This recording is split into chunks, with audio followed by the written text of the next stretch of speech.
Tulsa City County Library cards are available for individuals who live, work, go to school, or own property in Tulsa County. You can sign up at any open TCCL location or visit tulsalibrary.org on your computer or device. You'll need an active email to begin, and in 3 steps you'll have access to online resources. Complete the online application to register for your card. You'll receive an email with your temporary card number and instructions for creating a password. Finally, create your username, log in, and discover your new world of books. Your library card will arrive in the mail after the application is processed. At that point, you can enjoy access to all things TCCL.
Hi, this is Crystal from the Tulsa City County Library, and today we're going to discover ledger art. I will briefly talk about its history, and I will share some ideas on how to create your own inspired work. This program is brought to you by the American Indian Resource Center. What is ledger art? Ledger art is a narrative art form that evolved from plain-side painting of the indigenous peoples of the Great Plains and Canadian prairies of North America. Traditionally, the men would paint scenes of heroic events or visions on clothing, shields, and teepees. Basically, they were advertising all of their best deeds. Women would paint abstract geometric designs and do quill work on clothing and other items like parfleches. The art form changed when ledger books, pencils, ink fountain pens, crayons, and watercolor paints were introduced to the Plains tribes people. These new tools allowed for greater detail and experimentation in the narrative storytelling. Today, many Native American artists, men and women, create modern interpretations connecting the past with the present by using historical ledger paper and current social commentary. Next, I'm going to show you some ideas on how to create your own work. Some of the supplies you will need will be paper, any type of paper, graph, ruled, book pages, copied images from the internet, a ruler, scissors, colored pencils, pens, markers, and crayons, glue, cardboard, and paint and brushes if you want. For project idea number 1, you can create a shadow box using printed images from the internet or from the digital archive collection off the tulsalibrary.org website. You can access that under the research tab. Also, you can print images on different types of paper to have different looks and color in different elements, and also create your own by hand drawing.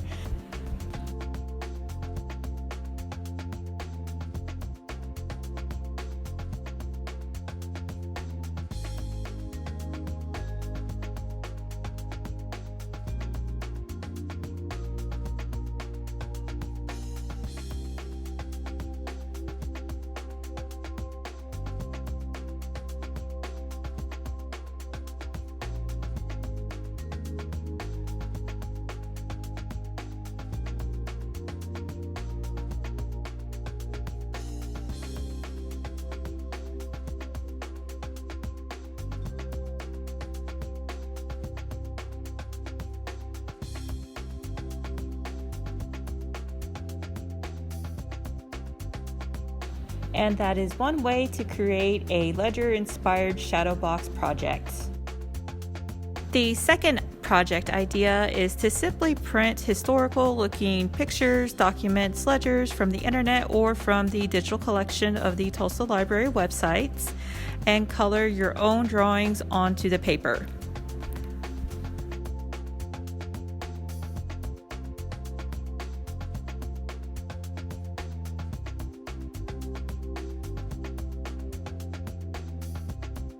Well, that wraps up the video. We have only scratched the surface on the topic of ledger art and its history and its cultural impact. There is a lot of resources out there if you want to delve into the subject a little bit more. Here's a couple of titles available for checkout from the library and a YouTube video from the Smithsonian talking about the history and more ideas that you can do with ledger art. Thank you for watching.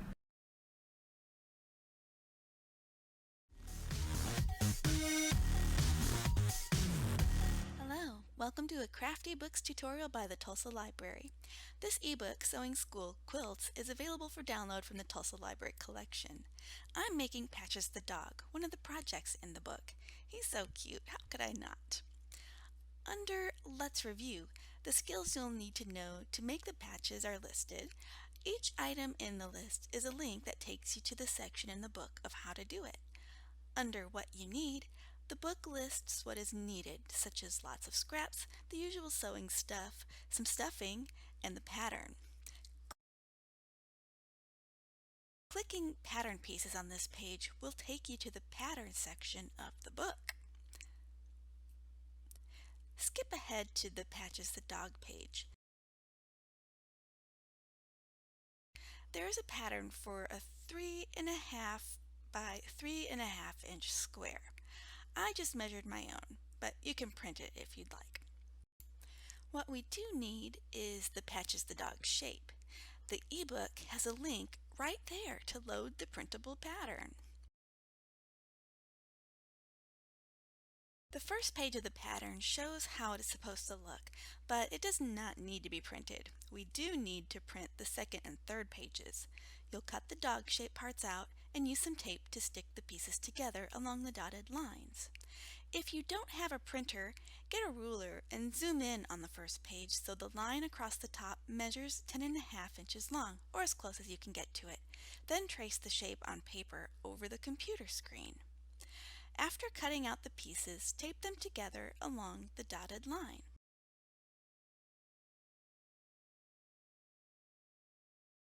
Here is a 3.5 inch by 3.5 inch square I'll use to measure squares to cut from my scraps. I place the square on the back or the wrong side of the fabric and trace it. I was lucky to have a nice corner of fabric to work with. Then cut out the square of fabric. Do that 11 more times and arrange the squares in a 4 by 3 grid that looks good to you.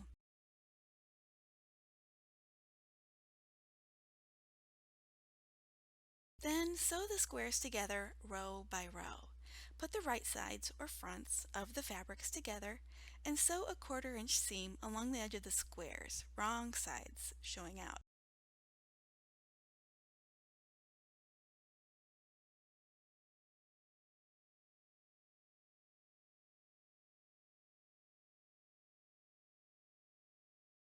Continue to sew the squares together to make 3 rows with 4 squares in each row.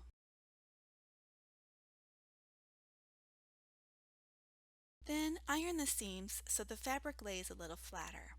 Iron all 3 rows. If you don't have an iron, press along the seams with your finger. Before sewing the rows together, trim off any bit sticking out. Give yourself a nice straight edge to sew. It's as simple as that.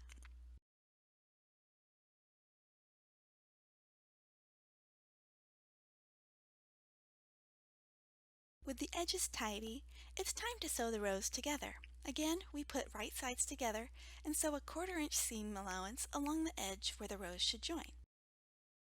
Use straight pins to pin the 2 pieces in place.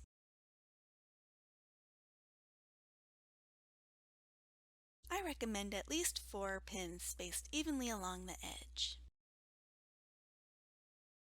After sewing the first two rows together, join the third row. Put the right sides of the fabric together and pin along the edge like for the row before.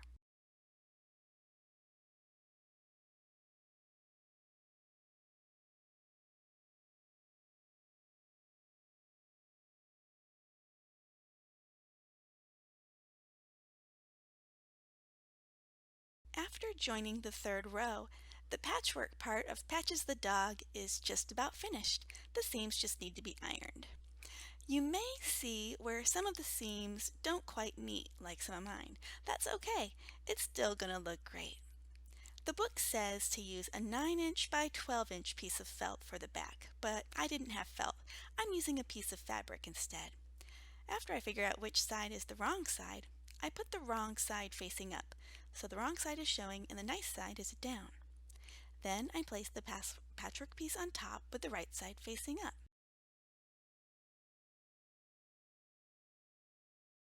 The book says to place the pattern on top of the patchwork, and that would work. You would trace it and sew along the tracing, sewing both pieces of fabric together.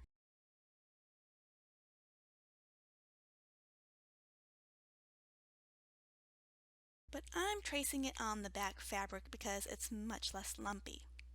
I trace on the right side of the fabric.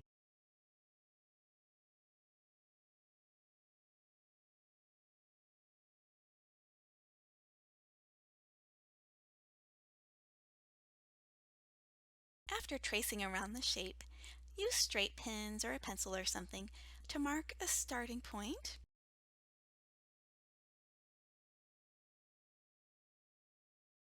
and a stopping point, leaving a space in between them where the stuffing goes in. The book says to put the space on the dog's back, but I like it in a less visible area because my hand sewing skills are not great. Now place the tracing on top of the patchwork. The fabric should be wrong sides together with the right sides facing out. Start sewing at one marker and stop sewing at the other marker. Backstitch at these markers. Pin the two pieces of fabric together. Not many pins are needed, just a few to keep the fabric in place. When sewing a curve, stop the machine with the needle down in the fabric, lift the presser foot, and turn the fabric a little. Put the presser foot back down and continue. Sewing a corner is the same. Stop at the corner with the needle down in the fabric, lift the presser foot, turn the fabric, put the presser foot back down, and continue.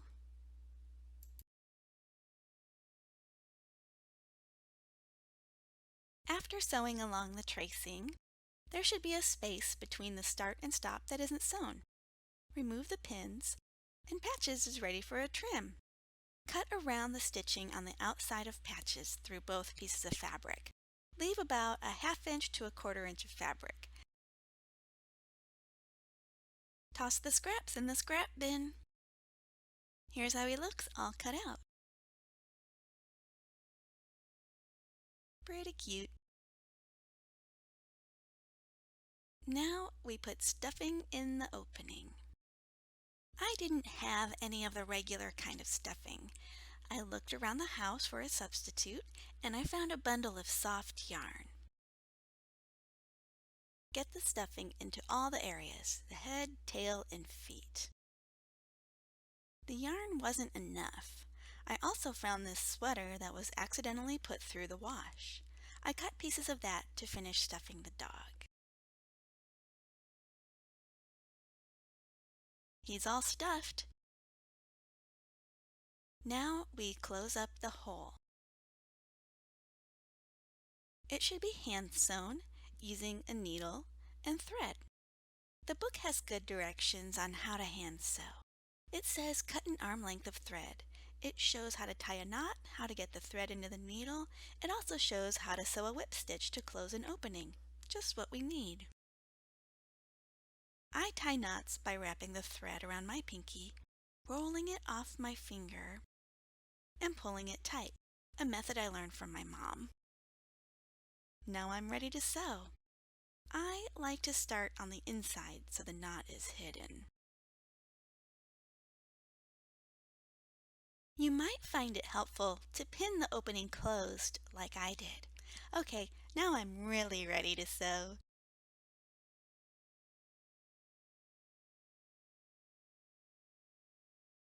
I sewed across the opening.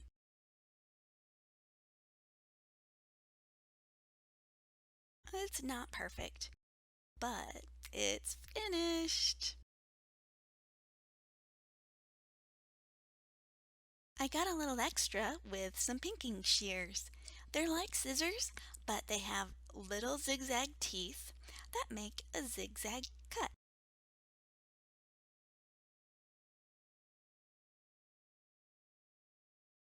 Now this good boy just needs a home.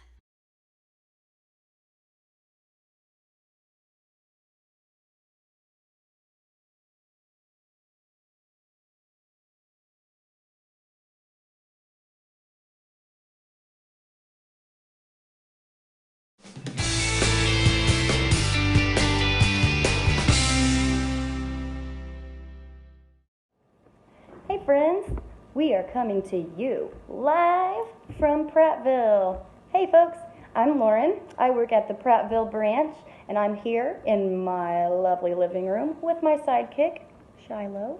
She's sleeping right now. We're hoping she won't wake up during the tutorial. We are going to be doing origami rabbits today. I have never done origami before, but this is a good one to start with. It only has maybe 3 or 4 folds, and you create this cute little bunny rabbit. Let me hold it here so you can see its little nose. See, it's got a little nose, little eyes. So that's what we're going to be making out of plain printer paper. We're going to want to work down to a square. You want to start with a plain square, equal sides. And the first fold you want to do is to take the bottom fold and fold it to the top from behind. So we're going to take this, go straight up. You want those points to match. Go straight down to create your crease. Crease hard. Creases are very important in origami. They're everything. So we're going to have our little triangle. Our next fold is going to start from my left-hand side, and we're going to take this corner and fold it straight up to the top. So we're going to take this from behind and go up like this so that behind creates this. You want your point to come a little bit above the point in front. Go straight this way, and we're going to crease right here. Make sure that's a good crease. And we're going to lay that flat and do the same thing on the right side. So we take the right corner, and we're going to go straight up the middle, just like this, just like we did with our other side, creating a straight line right here, and we're going to crease, crease, crease, crease, crease.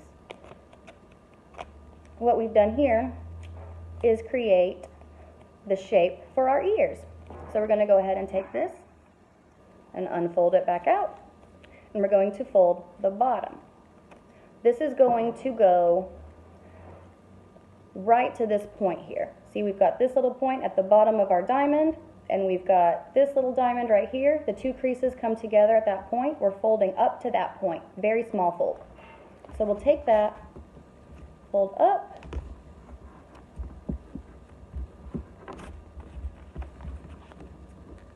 and this will create our little bunny ears.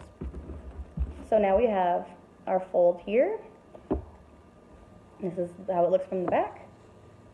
And we're going to follow these folds that we made. So, starting with our left side, we're going to take our point, straight up to the top again.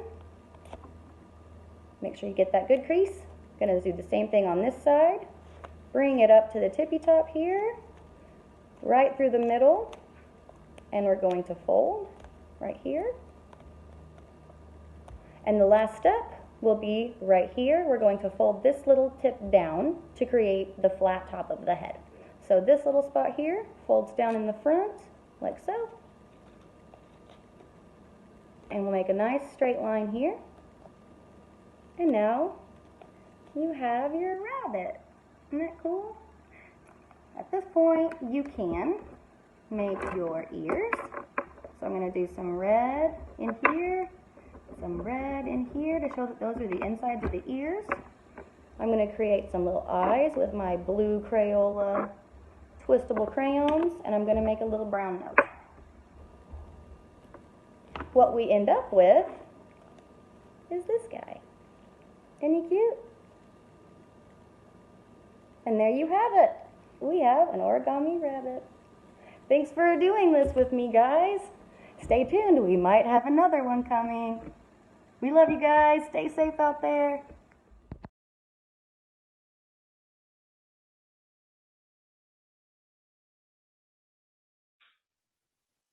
Hello, thank you for joining us today. We're going to be talking about Tulsa City County Library's Reader's Advisory Service. So what is Reader's Advisory? Well, Reader's Advisory is just the process of library staff helping you find the book that you want to read, whether that is something about dragons or whether it's something to help you learn how to bake. One thing that you can do if you don't have time to come into a library and talk to us in person, or if you just want a really thorough guide, is you can fill out a survey and get a personalized reading recommendations guide. So we're going to show you how that works today. First, you'll go to our website, tulsalibrary.org, and then you will click on Books, Music, Movies Plus. That's right underneath our logo in the upper left-hand corner. Once you click on that, if you scroll down just a little bit, you'll find a card that says your next great read. So give that a click and you can see a lot more information about this service. We have a portal to fill out a survey if you are a tween or a teen, ages 10 to 17. And for our adult friends, ages 18 plus, you can fill out a survey to get your own personalized reading recommendations guide. So when you click on this link, you're going to go to a survey that you can start and fill out with your name, your email address, all of your contact information so that we can get in touch with you. And then we'll take a look at what you do to get your recommendations. So the first thing you'll do is you'll fill out 3 to 5 books or authors that you recently read and enjoyed. Maybe you liked Jason Reynolds, and maybe you also liked maybe Julie Murphy and Danielle Clayton. You just fill this in with any books you liked, maybe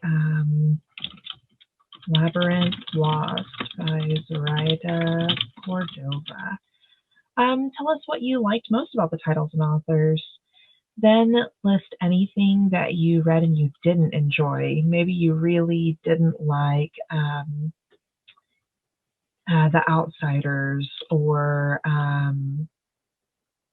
another book and it just wasn't to your taste. And you say, you know, I don't really want contemporary fiction or historical fiction or something like that. You can talk about your favorite movies and TV shows and then why you want to read.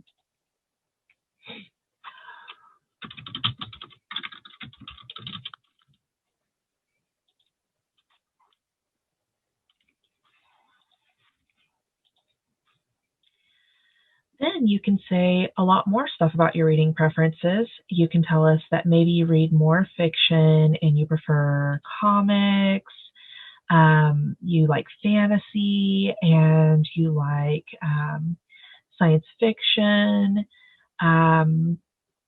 Maybe you like to read funny nonfiction and mythology and folklore. And then you tell us what kind of reading you like to do, print books or audiobooks or ebooks. Then you tell us what mood you want to read. Do you want something that's really happy and positive? Something that's funny and humorous? Do you want something that's really dark or something that's thought-provoking? Just put the check marks in and tell us what you like. Maybe you like fast-paced page turners and getting lost into other settings and time periods. Then give us 3 words that describes your perfect book match. Maybe magical, dangerous, and adventurous.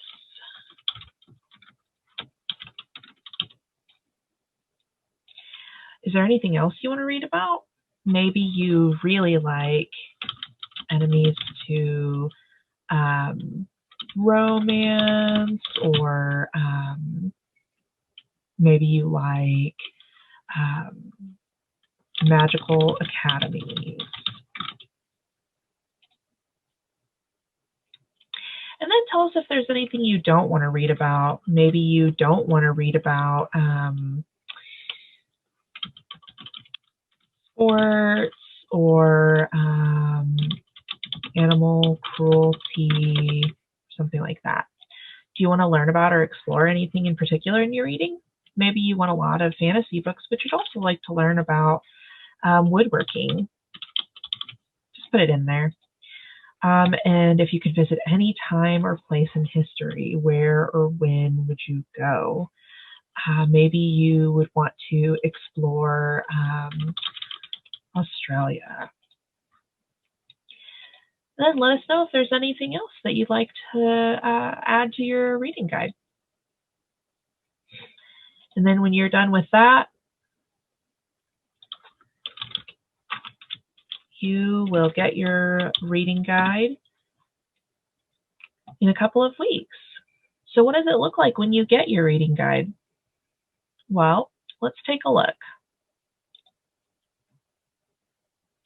So when you get your reading guide, we'll send you a Word document and a PDF to make sure you can open it. We'll tell you that based on the information that you gave us in the survey, we're recommending the following books and authors to you. So for this reader, they really liked The Fault in Our Stars and Orbiting Jupiter, which is a realistic contemporary book that's kind of emotionally demanding about foster homes and about teens who have themselves had children. So when you look at the authors, we'll tell you why we recommend them to you. We'll also give you the direct links to the catalog so that you can easily request the book to check out. And then after we give you some authors to read, we'll give you some special titles you might enjoy. And we'll tell you why we think that you would like this particular book based on what you told us you liked to read before.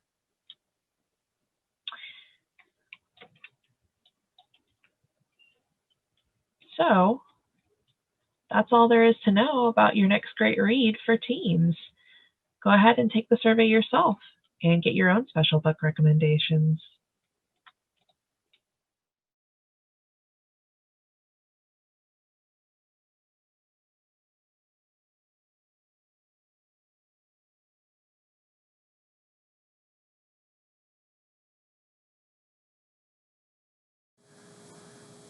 Hello, I'm Juliet, and I picked up this cool new middle grade / tween graphic novel called Primer. The paint splatter and the preteen smirk on Ashley's face caught my eye, and it was just as cute and charming as I hoped it'd be. Our main girl, Ashley, is in foster care and has developed quite a graffiti art habit. She is taken into the home of Kitch and Yuka Nolan, an artist and teacher, and then super secret scientist, respectively.